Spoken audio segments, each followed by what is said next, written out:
ভাগ্য তো আর রইলা না। দুঃখে আমার বুক ভেসে যায়, সুখের দেখা হইল না। তবু আমি তোমার আশায় কাঁদিবার। মাফ করে দাও আমাকে। আমি ঠকিয়েছি তোমাকে, প্রতারণা করেছি তোমার সাথে। এখন আর বলে কি লাভ? যা হওয়ার তা তো হয়েই গেছে। লাভ আছে। তুমি চাইলে আমাকে ছেড়ে চলে যেতে পারো, আমি তোমাকে আটকাবো না।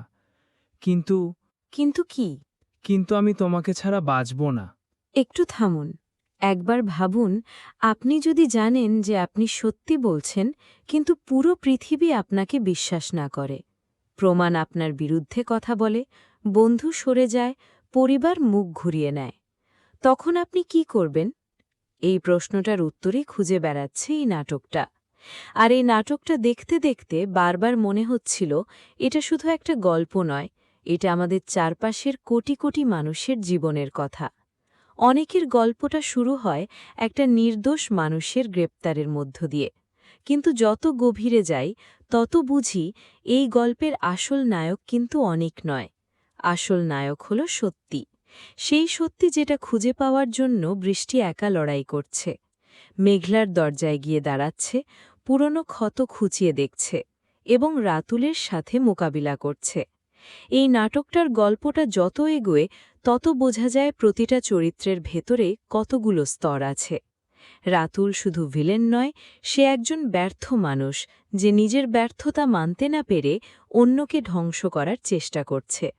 মেঘলা শুধু প্রতিশোধ নেওয়া মানুষ নয়, সে এমন একজন মানুষ যে ভালোবাসা হারিয়ে টাকা দিয়ে সেটা পূরণ করার ব্যর্থ চেষ্টা করছে।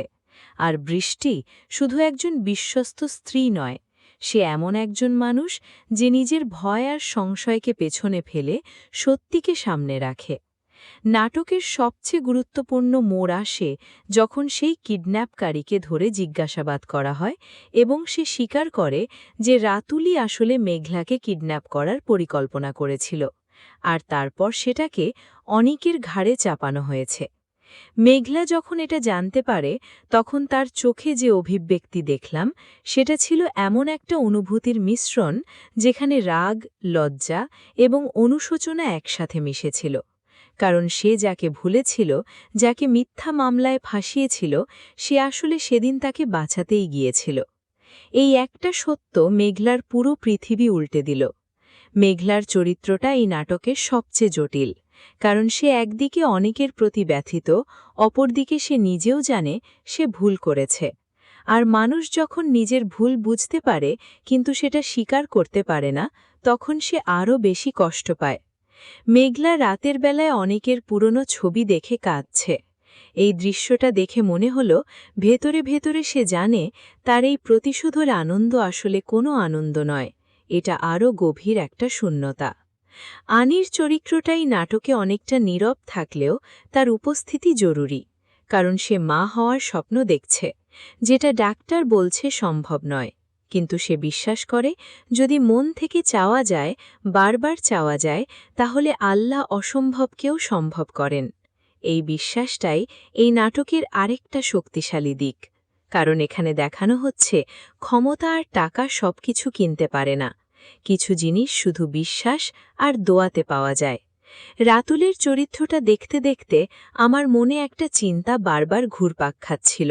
একটু থামুন, একবার ভাবুন, আপনি যদি জানেন যে আপনি সত্যি বলছেন কিন্তু পুরো পৃথিবী আপনাকে বিশ্বাস না করে, প্রমাণ আপনার বিরুদ্ধে কথা বলে, বন্ধু সরে যায়, পরিবার মুখ ঘুরিয়ে নেয়, তখন আপনি কি করবেন?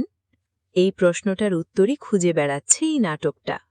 আর এই নাটকটা দেখতে দেখতে বারবার মনে হচ্ছিল এটা শুধু একটা গল্প নয়, এটা আমাদের চারপাশের কোটি কোটি মানুষের জীবনের কথা।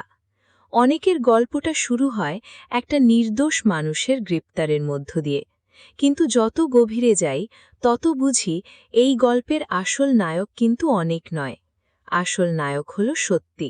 সেই সত্যি যেটা খুঁজে পাওয়ার জন্য বৃষ্টি একা লড়াই করছে, মেঘলার দরজায় গিয়ে দাঁড়াচ্ছে, পুরনো ক্ষত খুঁচিয়ে দেখছে এবং রাতুলের সাথে মোকাবিলা করছে। এই নাটকটার গল্পটা যত এগোয় তত বোঝা যায় প্রতিটা চরিত্রের ভেতরে কতগুলো স্তর আছে। রাতুল শুধু ভিলেন নয়, সে একজন ব্যর্থ মানুষ যে নিজের ব্যর্থতা মানতে না পেরে অন্যকে ধ্বংস করার চেষ্টা করছে। মেঘলা শুধু প্রতিশোধ নেওয়া মানুষ নয়, সে এমন একজন মানুষ যে ভালোবাসা হারিয়ে টাকা দিয়ে সেটা পূরণ করার ব্যর্থ চেষ্টা করছে। আর বৃষ্টি শুধু একজন বিশ্বস্ত স্ত্রী নয়, সে এমন একজন মানুষ যে নিজের ভয় আর সংশয়কে পেছনে ফেলে সত্যিকে সামনে রাখে।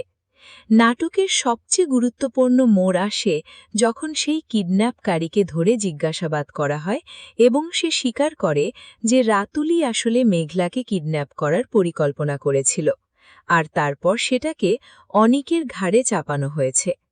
মেঘলা যখন এটা জানতে পারে তখন তার চোখে যে অভিব্যক্তি দেখলাম সেটা ছিল এমন একটা অনুভূতির মিশ্রণ যেখানে রাগ, লজ্জা এবং অনুশোচনা একসাথে মিশেছিল। কারণ সে যাকে ভুলেছিল, যাকে মিথ্যা মামলায় ফাঁসিয়েছিল, সে আসলে সেদিন তাকে বাঁচাতেই গিয়েছিল। এই একটা সত্য মেঘলার পুরো পৃথিবী উল্টে দিল। মেঘলার চরিত্রটাই নাটকের সবচেয়ে জটিল, কারণ সে একদিকে অনেকের প্রতি ব্যথিত, অপরদিকে সে নিজেও জানে সে ভুল করেছে। আর মানুষ যখন নিজের ভুল বুঝতে পারে কিন্তু সেটা স্বীকার করতে পারে না, তখন সে আরও বেশি কষ্ট পায়। মেঘলা রাতের বেলায় অনেকের পুরনো ছবি দেখে কাঁদছে। এই দৃশ্যটা দেখে মনে হল ভেতরে ভেতরে সে জানে তার এই প্রতিশোধের আনন্দ আসলে কোনো আনন্দ নয়, এটা আরও গভীর একটা শূন্যতা। আনির চরিত্রটাই নাটকে অনেকটা নীরব থাকলেও তার উপস্থিতি জরুরি, কারণ সে মা হওয়ার স্বপ্ন দেখছে, যেটা ডাক্তার বলছে সম্ভব নয়।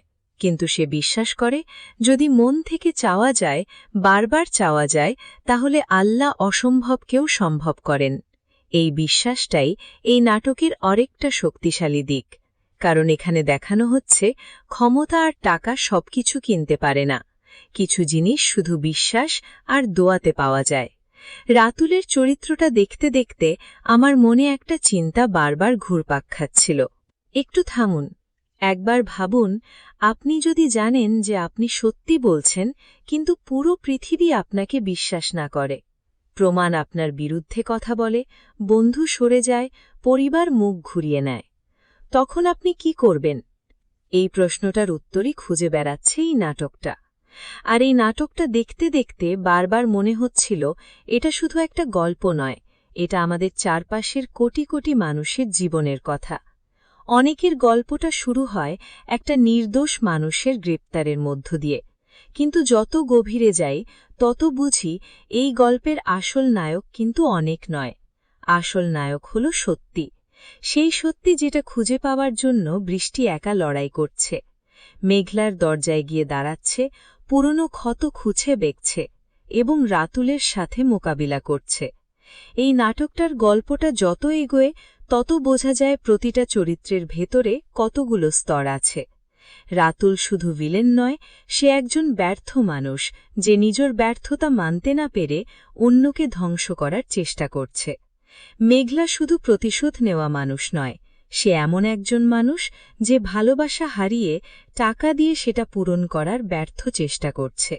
আর বৃষ্টি শুধু একজন বিশ্বস্ত স্ত্রী নয়, সে এমন একজন মানুষ যে নিজের ভয় আর সংশয়কে পেছনে ফেলে সত্যিকে সামনে রাখে।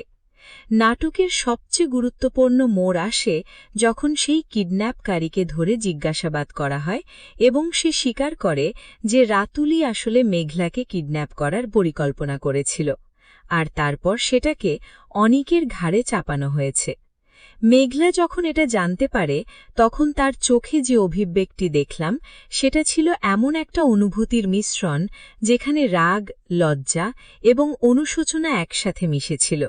কারণ সে যাকে ভুলেছিল, যাকে মিথ্যা মামলায় ফাঁসিয়েছিল, সে আসলে সেদিন তাকে বাঁচাতেই গিয়েছিল। এই একটা সত্য মেঘলার পুরো পৃথিবী উল্টে দিল। মেঘলার চরিত্রটা এই নাটকের সবচেয়ে জটিল, কারণ সে একদিকে অনিকের প্রতি ব্যথিত, অপরদিকে সে নিজেও জানে সে ভুল করেছে।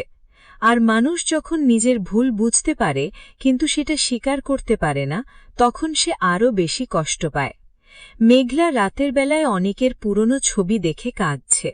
এই দৃশ্যটা দেখে মনে হল ভেতরে ভেতরে সে জানে তার এই প্রতিশোধের আনন্দ আসলে কোনো আনন্দ নয়, এটা আরও গভীর একটা শূন্যতা।